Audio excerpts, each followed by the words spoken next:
PSA creative talks का 25th episode देखा आपने? अभी नहीं, पर देखने का मन जरूर है। तो चलिए साथ मिलकर एपिसोड 25 देखते हैं।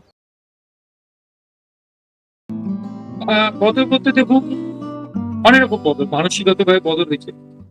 সময় যেভাবে শিখিয়েছে, আগে যেমন ছেলেমেয়েরা খুব ক্লোজ মিশতো, এখন মিশে না। এখন ব্যবহার করার জন্য মিশে। হ্যাঁ, শুনতে খারাপ লাগলো, আপনাকে বলবো।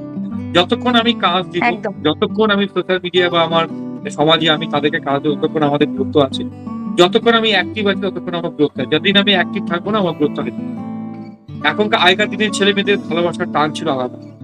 এখন মানে সবাই বলবো না, কিছু কিছু, তবে বেশিরভাগ আহ, এখন শিখছে, শিখার পর ছেড়ে দিল হয়তো। এমনও আছে রাস্তা দেখা হলে মুখ দেখিয়ে চলে, সে কষ্ট আছে দেখা। হুম, আবার এরকম অনেকে যারা বউ শিখেছে, দাদা কেমন আছো, হোয়াটসঅ্যাপ কমিউনিকেশন করে অ্যানুয়াল প্রোগ্রামের সময় চলে আসে।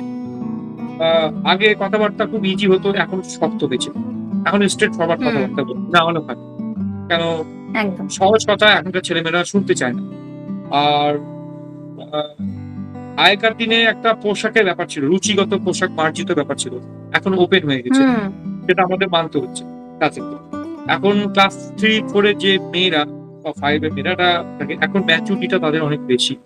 আগেকার দিনে 9, 10 বা 11, 12 এর ম্যাচুরিটি আসতো, সেটা এখন ক্লাস 4-5 এর মেয়েদের ম্যাচুরিটি চলে আসতো। আগে আমরা যে ধরনের পড়াশোনা করতাম, এখন 3-9 মাধ্যমিকে যে পড়াশোনা করতাম, বা 9-এ বা 11-এ যেটা পড়াশোনা করতাম, সেটা এখনকার 2-3 ইংলিশ মিডিয়াম মেয়েরা পড়াশোনা করছে। এত প্রেশার হুম, প্রচুর। আগেকার ক্লাসরুম ছিল আলাদা, এখনকার ক্লাসরুম ডেকোরেশন করা থাকে, এখন অ্যাক্টিভ থাকে। এখনকার বডি ল্যাঙ্গুয়েজটা আলাদা, এখন স্ট্রেট, এখন গ্ল্যামার, এখন আপনার শারীরিক যে গঠন, যেমন চেহারা, ড্রেস, আপনার গর্জিয়াস, এই সমস্ত ব্যাপারের উপরে কিন্তু স্কুল চলছে। হ্যাঁ, কথা বলে একদম। প্রথমে দর্শনধারী, তারপর গুণধারী। তো ব্যাপারটা বুঝেছি। সেটা কিন্তু এখন চলছে। আর আগে যেটা ছিল, সেটা কিন্তু ভালোবাসা, আন্তরিকতাটা প্রচুর ছিল। মানে প্রাণ দিত প্রচুর স্যার, মানে একটা নাচে গাতে রবিবার দিন ছুটি দিন, মানে কোনো মতে মিস দিব না। এখন তো না গেলে কি হবে, বেতন দিয়ে দিব, পরে 2 সপ্তাহ গেলে পরে গেল। হ্যাঁ, তো ওর মেয়ে মাঝখানে আছে বা ছেলে আছে, আমি কেন লাইক কমেন্ট করতে যাবো, আমার কি দরকার। হ্যাঁ, হ্যাঁ। ও শেয়ার করেছে, স্যারের একটা ভিডিও বেরিয়েছে, স্যারের চ্যানেল করছে, আমি কেন স্যারটা শেয়ার করতে যাবো। এই গ্যাপিং গুলো কিন্তু প্রচুর আছে। টিম ওয়ার্ক যেটা, সেটা এখনকার গার্জেন এবং ছাত্রছাত্রীদের একটু অভাব আছে।